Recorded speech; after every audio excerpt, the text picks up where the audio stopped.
ಭೋವಿ ನಿಗಮದ ಅಕ್ರಮದ ಬಗ್ಗೆ already CM Siddaramaiah ಮಾಹಿತಿ ಪಡೆದುಕೊಂಡಿದ್ದಾರಂತೆ. ಮೈಸೂರು ಪ್ರವಾಸದಲ್ಲಿರುವ ಸಿಎಂ ಸಿದ್ದರಾಮಯ್ಯನವರಿಗೆ ಇಡೀ ಪ್ರಕರಣದ ಮಾಹಿತಿಯನ್ನ ನೀಡಲಾಗಿದೆ. ಪ್ರಮುಖವಾಗಿ ಸಿದ್ದರಾಮಯ್ಯ ನಾಳೆನೇ ಈ ಬಗ್ಗೆ ಮಾಹಿತಿ ಪಡೆದುಕೊಂಡಿರೋದ್ರಿಂದ ರವಿಕುಮಾರ್ ಅವರನ್ನ ವಜಾ ಮಾಡಿ ಆದೇಶವನ್ನ ನೀಡ್ತಾರಾ ಅನ್ನೋದು ಕೂಡ ಪ್ರಶ್ನೆ. ವಾಲ್ಮೀಕಿ ನಿಗಮದಲ್ಲಾದ ಮುಜುಗರ ತಪ್ಪಿಸಿಕೊಳ್ಳೋದಕ್ಕೆ ಸಿಎಂ ಪ್ಲಾನ್ ಮಾಡ್ಕೊಂಡಿದ್ದಾರಂತೆ. ಅಕ್ರಮದ ಬಗ್ಗೆ ವಿಡಿಯೋ ಸಾಕ್ಷ್ಯ ಇರೋದ್ರಿಂದ ಸಿಎಂ ಫುಲ್ ಅಲರ್ಟ್ ಆಗಿದ್ದಾರೆ. ವಿಪಕ್ಷಗಳ ಹೋರಾಟದಿಂದ ಎಚ್ಚೆತ್ತುಕೊಂಡಿದ್ದಾರಂತೆ ಸಿಎಂ ಸಿದ್ದರಾಮಯ್ಯ. ರವಿಕುಮಾರ್ ವಿರುದ್ಧ ದೂರು ದಾಖಲಾಗುವ ಮುನ್ನವೇ ಕಿಕ್ಔಟ್ಗೆ ಪ್ಲಾನ್ ಆಗ್ತಾ ಇದೆ ಸರ್ಕಾರದ ಮಟ್ಟದಲ್ಲಿ ಅನ್ನೋದ್ರ ಇನ್ಸೈಡ್ ಮಾಹಿತಿ ಸದ್ಯ ಲಭ್ಯವಾಗ್ತಾ ಇದೆ.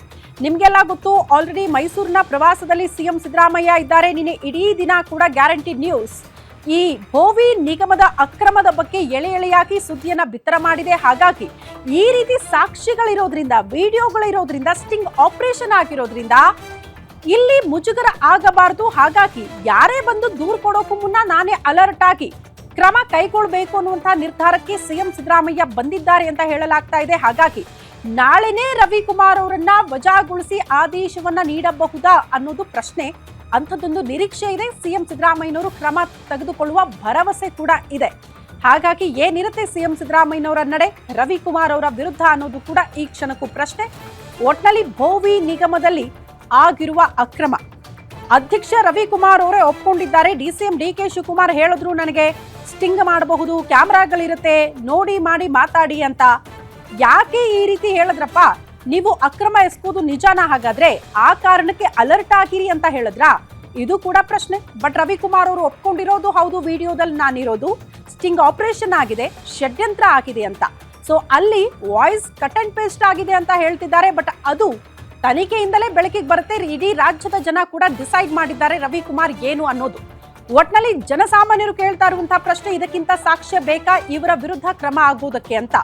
ಬಡವರಿಗೆ ತಂದಿರುವ ಯೋಜನೆಗಳನ್ನ ತಲುಪಿಸುವಲ್ಲೂ ಕೂಡ ಕಮಿಷನ್ ಪಡ್ಕೊಳ್ತೀರಿ, ಇಷ್ಟು ಪರ್ಸೆಂಟೇಜ್ ಕಮಿಷನ್ ಬೇಕೇ ಬೇಕು ಅಂತ ಹೇಳ್ತೀರಿ ಅಂತ ಆದ್ರೆ, ಈ ಹಿಂದೆ ಕಾಂಗ್ರೆಸ್ ನಾಯಕರು ಪುಂಖಾನುಪುಂಖವಾಗಿ ಬಿಜೆಪಿ ವಿರುದ್ಧ 40% ಕಮಿಷನ್ ಅಂತ ಹೇಳ್ತಾ ಇದ್ರಿ.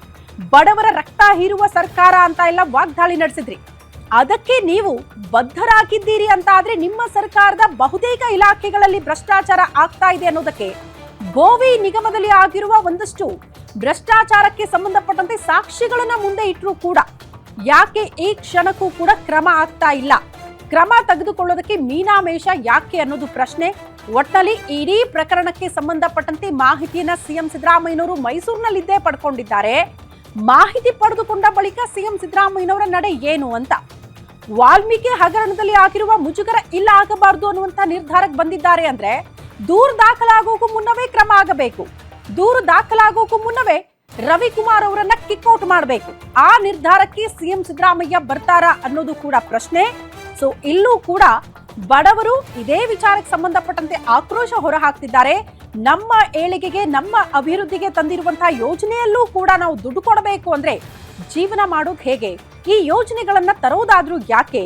ಇಂತಹ ಲಂಚಬಾಕರು ಇರೋ ತನಕ ಕೂಡ ಬಡವರಿಗೆ ಈ ಯೋಜನೆಗಳು ತಲುಪಲ್ಲ ಅನ್ನೋದನ್ನ ಬಹಳ ಸ್ಪಷ್ಟವಾಗಿ ಭೋವಿ ಸಮಾಜದ ಕೆಲ ಮುಖಂಡರೇ ಅದನ್ನ ಒಪ್ಕೊಳ್ತಿದ್ದಾರೆ, ಅದನ್ನ ಬಹಿರಂಗವಾಗಿ ಹೇಳ್ತಿದ್ದಾರೆ. ಅದೇ ಸಮಾಜದವರು ಈಗ ದೂರು ಕೊಟ್ಟು ಒತ್ತಾಯ ಮಾಡ್ತಿದ್ದಾರೆ ರವಿಕುಮಾರ್ ಅವರ ವಿರುದ್ಧ ಕ್ರಮ ಆಗಬೇಕು ಅಂತ. ಸಹಜ ಎಸ್ಐಟಿ ಮೇಲೆ ನಂಬಿಕೆ ಇಲ್ಲ, ಬದಲಾಗಿ ಸಿಬಿಐ ತನಿಖೆ ಆಗಬೇಕು ಅಂತ. ಯಾವುದೇ ಇಲಾಖೆಯ ಹಗರಣಗಳಿದ್ರೂ ಕೂಡ ಅದು ರಾಜ್ಯ ಸರ್ಕಾರದ ಅಧೀನದಲ್ಲಿ ಬರುವಂತಹ ತನಿಖಾ ಸಂಸ್ಥೆಗಳು ತನಿಖೆ ಮಾಡಿದಾಗ ನ್ಯಾಯ ಸಿಗೋದು ಕೂಡ ಮರೀಚಿಕೆ. ಎಷ್ಟು ಪ್ರಕರಣದಲ್ಲಿ ಹಾಗಾದ್ರೆ ನ್ಯಾಯ ಸಿಕ್ಕಿದೆ ಇಂತಹ ತನಿಖಾ ಸಂಸ್ಥೆಗಳಿಂದ? ಅದನ್ನ ಭೋವಿ ಸಮಾಜದವರು ಪ್ರಶ್ನೆ ಮಾಡ್ತಿದ್ದಾರೆ. ಹಾಗಾಗಿ ಸಿಬಿಐ ತನಿಖೆ ಆದ್ರೆ ನ್ಯಾಯ ಸಿಗಬಹುದು, ರವಿಕುಮಾರ್ ಅವರ ವಿರುದ್ಧ ಕ್ರಮ ಆಗಬಹುದು ಅನ್ನುವಂತಹ ಭರವಸೆ ಇದೆ. ಹಾಗಾಗಿ ಇಡೀ ಪ್ರಕರಣದ ತನಿಖೆಯನ್ನ ಸಿಬಿಐಗೆ ಒಪ್ಪಿಸಬೇಕು ಅನ್ನುವಂತಹ ಒತ್ತಾಯವನ್ನ ಕೂಡ ಭೋವಿ ಸಮಾಜದವರು ಮಾಡ್ತಿದ್ದಾರೆ. ಈಗ ಭೋವಿ ಸಮಾಜದವರು ಹೋಗಿ ಸಿಎಂ ಮತ್ತು ಅವರ ಕಾರ್ಯದರ್ಶಿಗೆ ದೂರು ಕೊಡೋಕು ಮುನ್ನವೇ ಕ್ರಮ ಆಗುತ್ತಾ?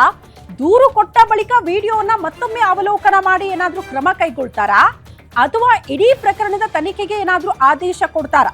ಸಿಎಂ ಸಿದ್ದರಾಮಯ್ಯನವರ ಮೇಲೆ ಈ ಎಲ್ಲಾ ವಿಚಾರಗಳು ಡಿಪೆಂಡ್ ಆಗಿರೋದ್ರಿಂದ ಕಾದ್ ನೋಡ್ಬೇಕು ಸಿಎಂ ಸಿದ್ದರಾಮಯ್ಯನವರು ಯಾವ ನಿರ್ಧಾರಕ್ಕೆ ಬರ್ತಾರೆ, ರವಿಕುಮಾರ್ ಅವರ ವಿರುದ್ಧ ಕ್ರಮ ಯಾವಾಗ ಅಂತ.